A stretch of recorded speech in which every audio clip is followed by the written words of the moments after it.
Les tâches répétitives, comme l'envoi de rappels de paiement de factures, prennent beaucoup de temps. Les flux de travaux permettent d'automatiser bon nombre de ces tâches, ce qui vous fait gagner du temps et vous assure de ne rien oublier. Nous allons passer en revue les différents types de flux de travaux que vous pouvez configurer dans QuickBooks en ligne avancé. Nous vous montrerons ensuite comment configurer un flux de travaux. Pour commencer, sélectionnez l'icône en forme de roue dentée et sélectionnez « Gérer les flux de travaux ». Dans l'onglet « Modèles », vous verrez les différents modèles de flux des travaux qui sont offerts par QuickBooks.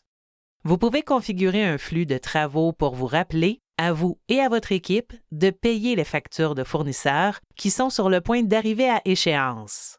Vous pouvez avertir vos clients qu'ils ont des factures impayées ou des soldes qui arrivent à échéance.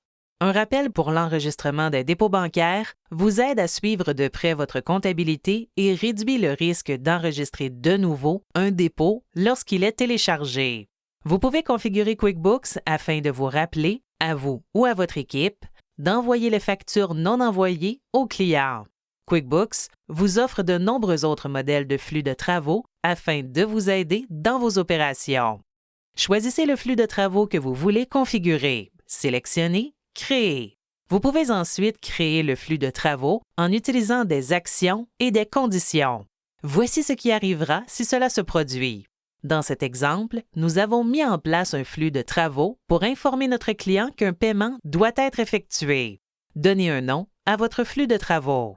Sélectionnez « Envoyer un rappel » à partir du menu déroulant. Fixez le nombre de jours à 3. Sélectionnez la période en fonction du cycle de paiement que vous souhaitez définir. Dans cet exemple, sélectionnez « Avant que la facture soit due ».